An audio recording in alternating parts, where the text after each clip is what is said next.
ঈদের দ্বিতীয় দিন আমাদের বাড়িতে কি কি রান্না হলো, শুধু ঢাকা থেকে ছোটো দেবর এসেছে তার জন্য আমরা কি কি রান্না করলাম সেটাই নিয়ে চলে এলাম আপনাদের সামনে।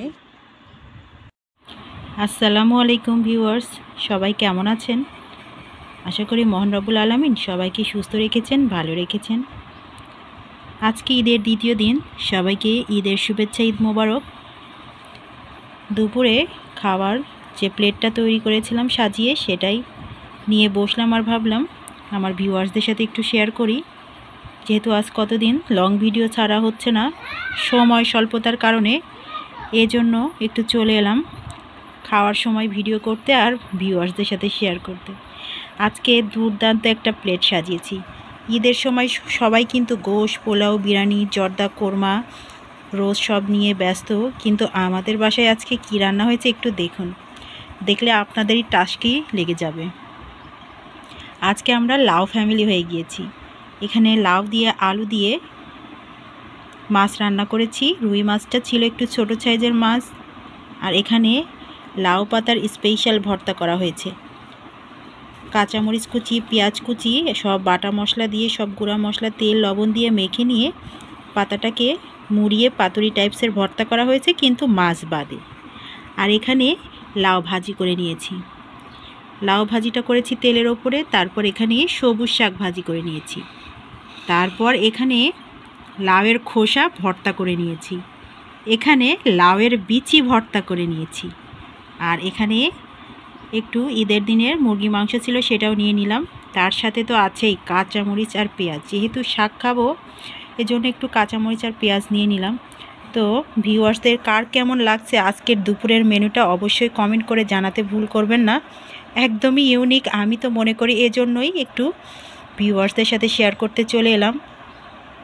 সবাই তো গোশ, পোলাও, বিরিয়ানি এগুলো নিয়ে ব্যস্ত, কিন্তু এরকম খাবার কম মানুষই কিন্তু খাচ্ছে ঈদের পরের দিন। আজকে আমার ছোট দেবর এসেছে ঢাকা থেকে, তো আমার দেবরের জন্য এই আইটেমগুলো করা হয়েছিল, কারণ ও মাছ মাংসটা অ্যাভয়েড করে, তো এই জন্য সবজিটাই একটু বেশি করা হয়েছিল। তো সবজির আইটেমের মধ্যে আজকে এমনই কপাল যে শুধু আসলেই লাউয়ের আইটেমটাই বেশি হয়ে গিয়েছিল। তো যাই হোক, আমার দেবর খুবই পছন্দ করেছে। আসলে এরকম রং বেরঙের ভর্তা খেতে খারাপ লাগে না, ভালোই লাগে। যেহেতু আমরা 1 মাস রোজা করেছি, 1 মাস রোজা করার পরে এরকম একটু, গতকাল যেহেতু সেমাই, পায়েস, তারপর মাংস, পোলাও এগুলো খাওয়া হয়েছে, আজকে কিন্তু সবজি আইটেমগুলো মোটামুটি খারাপ লাগছে না, ভালোই চলছে। তো আমি এখন দুপুরের খাওয়াটা শুরু করছি।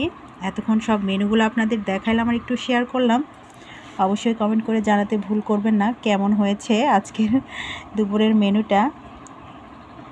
সর্বপ্রথম লাউয়ের বিচি দিয়ে খাওয়া শুরু করলাম। আসলে লাউয়ের বিচি দিয়ে ভাত খেতে গরম গরম ভালোই লাগে। আমি যেহেতু প্লেটটা রেডি করেছিলাম, খেতে খেতে ভাতটা ঠান্ডাই হয়ে গেল, তো কি আর করা।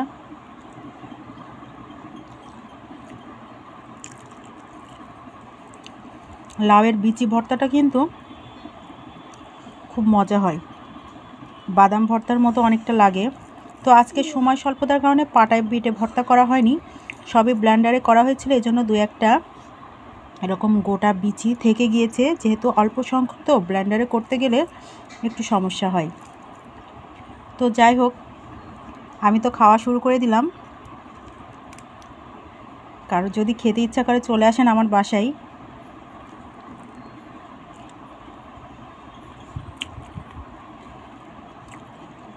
আমি আজকে সরাসরি ভয়েসটা দিচ্ছি, কোনো ভুল ত্রুটি হলে অবশ্যই ক্ষমা সুন্দর দৃষ্টিতে দেখবেন। আর ভিডিওটা ভালো লাগলে অবশ্যই লাইক, কমেন্ট, শেয়ার করবেন। এবার নিলাম লাউয়ের খোসা ভর্তা। লাউয়ের খোসা ভর্তাটাও কিন্তু খুব টেস্ট হয়েছিল।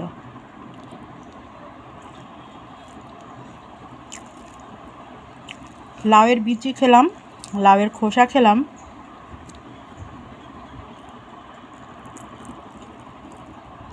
এবার লাউ ভাজি খাচ্ছি। লাউ ভাজি খাওয়ার পরে লাউয়ের পাতার ভর্তাটা খাবো। তো মাশাআল্লাহ ভালো হয়েছে ভর্তাগুলো। আপনারা কিন্তু এভাবে একবার লাউয়ের খোসা বা লাউয়ের বিচি ভর্তা করে খেয়ে দেখতে পারেন, খেতে ভালোই লাগে।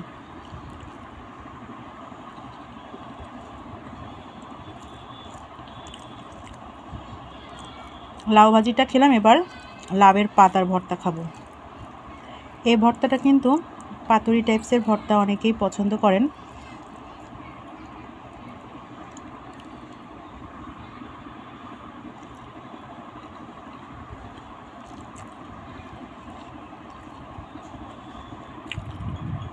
লাউয়ের পাতার ভর্তাটা খাওয়া হয়ে গেলে এবার একটু সবুজ শাক ভাজি খাচ্ছি। তো সবুজ শাক ভাজিটাও বেশ মজা হয়েছে,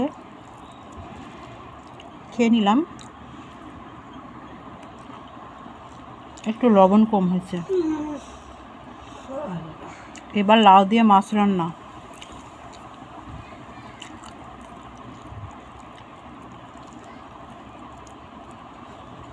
লাউ দিয়ে মাছ রান্না করে তো আমার খাওয়া প্রায়